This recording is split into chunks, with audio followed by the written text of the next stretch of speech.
Welcome back. Okay, so here we are. I got moved down here on the map. We ran out of hang or hinge. I don't know how you're supposed to pronounce it. That place is pretty much trashed by the Holy Nation. Everyone's dead. Now I can't trade with the Shinobi trader anymore. There was no point in sticking around, so I got the heck out of there. And plus, next thing I really want to do now that I have some, I've joined the Shinobi Thieves, so if I go to a Shinobi or a city with Shinobi towers, I can go trade with the trader, use their beds, all that stuff I talked about if I want to. But I want to start actually doing stuff like by researching tech and have some sort of home base established. So I came down here and it's going to work out great. So I'll go into that in a minute. But real quick, I just wanted to point out being opportunistic. So right before we got to this town, we were kind of sneaking most of the way across the desert, but then it's, the middle of the day and daylight. So these guys spotted us, no problem. They started chasing us. These are sand ninjas. These are a faction that are pretty much aggressive towards you immediately. Like they're basically equivalent to bandits, and they'll come after you. So they started coming after us, but we were close enough, luckily, that we were able to make it to this town. Now, I'm using this is kind of a technique to surviving early game when you're not strong enough to beat other enemies. Is I was able to run to this town. The guards at this town see these guys misbehaving and are going to come out and fight them. This way station also has turrets, which are harpoon turrets that and these are pretty some of the more advanced ones. They do a lot of damage. So these guys are going to get slaughtered. And anyways, the reason I'm saying opportunistic, like you can see, this guy had a bounty. So if he gets KO'd, which he's going to, I could take the opportunity to carry him back to United Cities because he's wanted by the United Cities, and I could turn him in for 4,000 cats. I'm not going to because it's too far a trip, and I don't want to do that right now. But they do have equipment I could use. They have some ninja swords, and they have katanas, or they have crossbows. So at least a couple of them do. So I might be able to grab a couple crossbows. Crossbows are great ways of fighting early on. You can take down some much higher level enemies with crossbows. It's kind of a cheap way of fighting. It's not very honorable, but basically you do what I call skirmishing, which is uh, you shoot at them, and as they get close enough to try to melee attack, you just keep running away. So you can pause, shoot, run, run, run. And I'll show you doing that. It's kind of boring and annoying to do. I usually only do that when I'm kind of stuck in a situation where I'm facing enemies that are a lot stronger than me, and I'm going to get beaten down and into a bad situation where I might not be able to recover. So I need to take these guys out and move on with life. So that's that. That's being opportunistic. Now let's talk about like why I came here. So this is going to work out great because this is a way station. It has a couple things for me. It has a hotel. So if I'm here and some more sand ninjas come and we get into a fight and get hurt, for the time being, I can rent beds here and sleep, which is good. So I can get rest up and healed right here in the town in a safe place. There's guards here that'll protect the town from uh, bandits and sand ninjas or whoever comes to attack.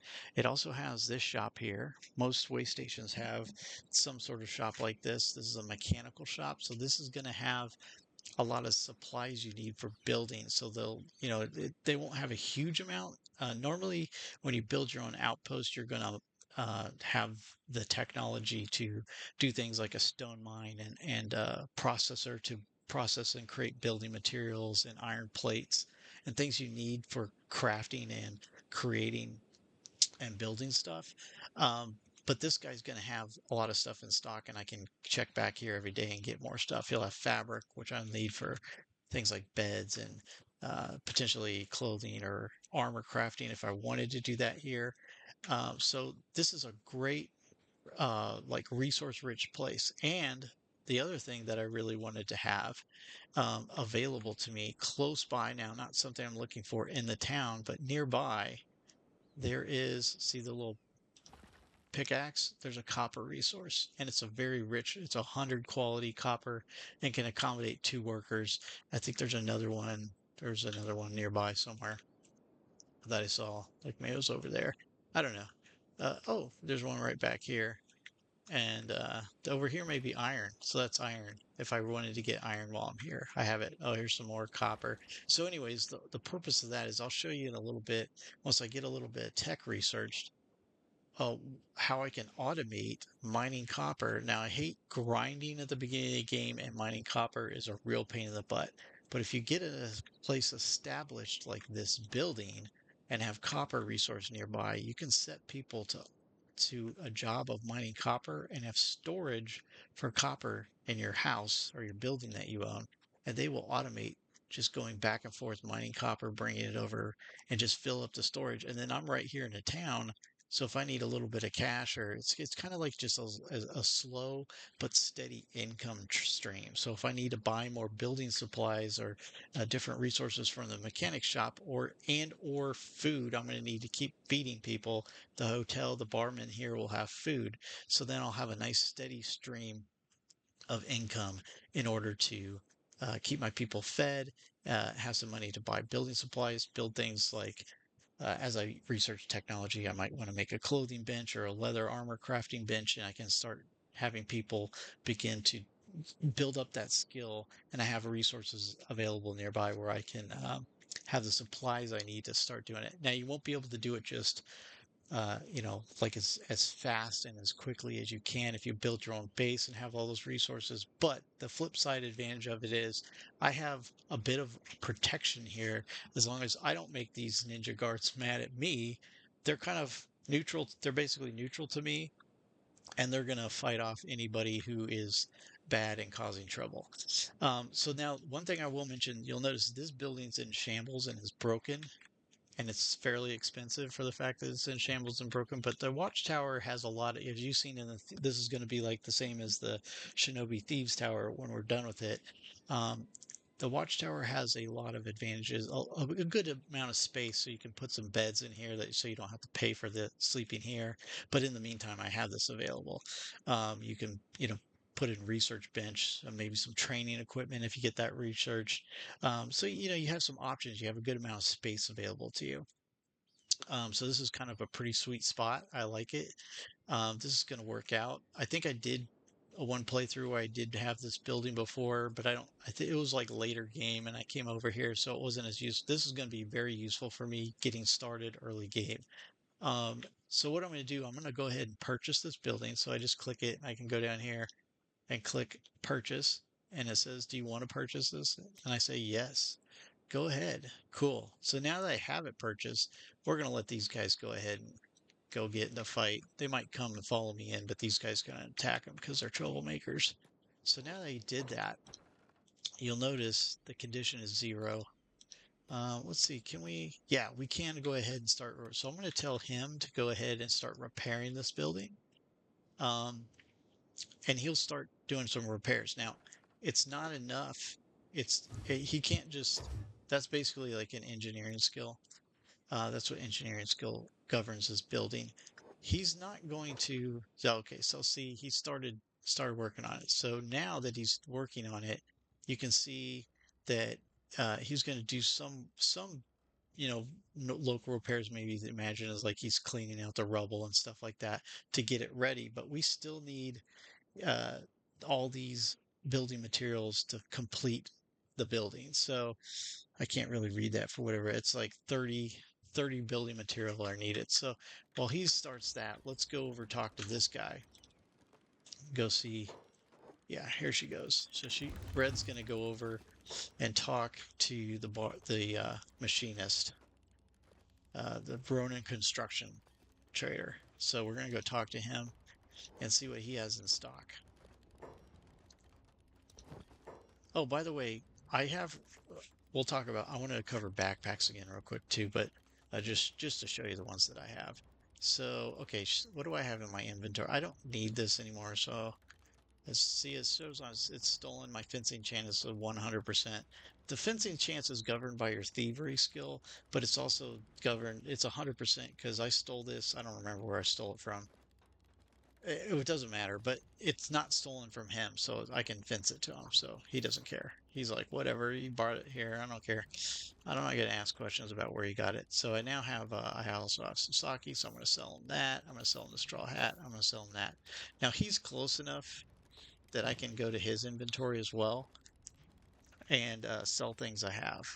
So I'm going to go ahead and sell that. This isn't worth keeping either for now. I got a really nice sword by looting people when that battle happened at Hing or Hinge. I don't know. I always call it Hinge, but we're gonna.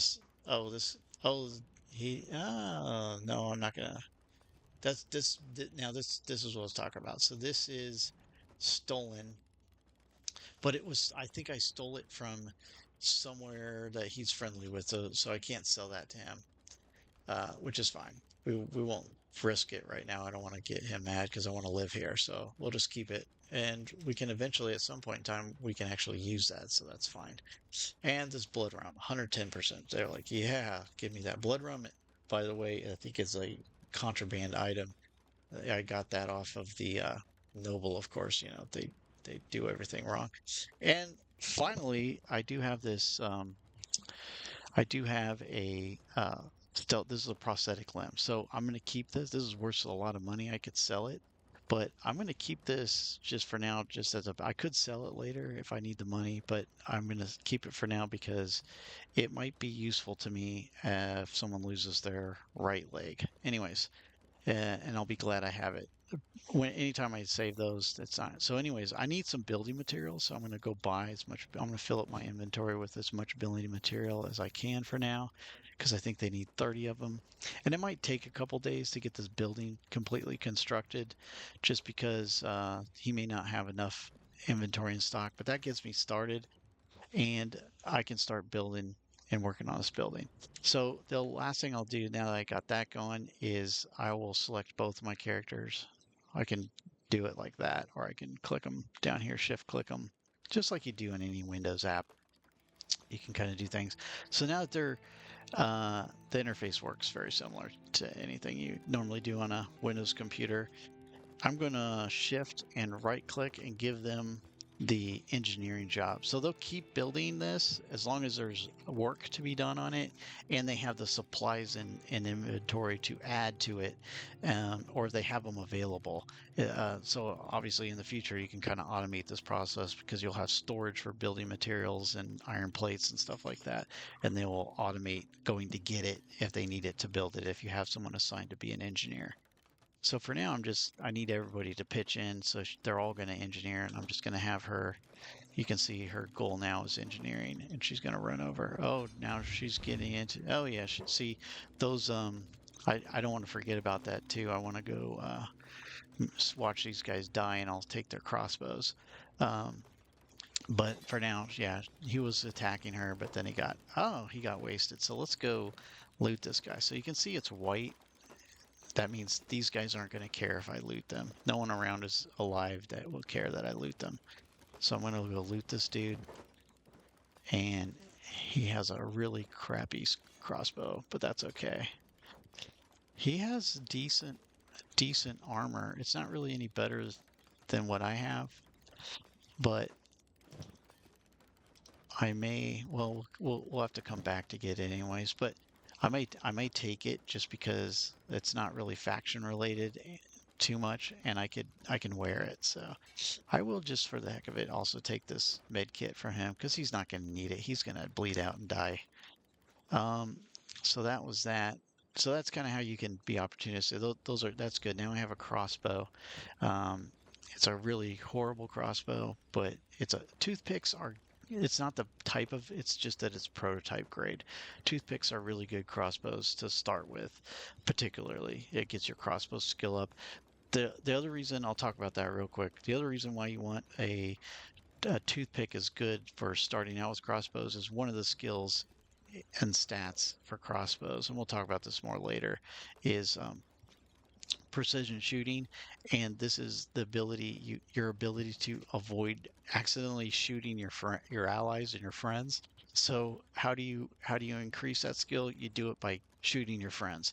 You don't purposely shoot your friends, but when you're shooting at enemies in like your friends that are fighting doing melee combat with the enemy, you might shoot them in the back a bit every once in a while. And it's good to start out getting that trained up a bit with a toothpick because it doesn't do devastating damage. Some of the you're not going to do horrible damage, but some of the crossbows, like an eagle cross, does a lot of damage. And if you're really good with an have high crossbow skill, an eagle cross is type of weapon with like an unarmored component easily kill them with one shot.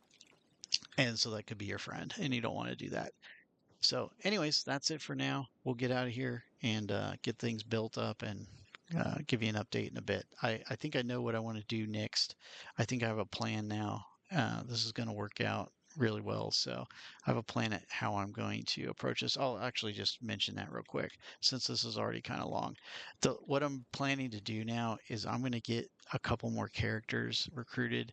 My goal is to have a kind of a small group, probably maybe about four, 3 to 5 people that are going to go out and explore the world and collect, do basically be treasure hunters for the time being and look for scientific artifacts. And I'm going to try to get some characters that are more or less homebodies for the time being and doing research, maybe building some things that we can use, maybe do some smithing. I don't know if they'll do that or not yet, but they can. I'll try to keep them busy back here at the home base. They can also maybe have a couple people that are available to do just mine copper continuously and keep it so we have like a storage container of copper that we have a very steady, not great, huge, but fairly slow income stream.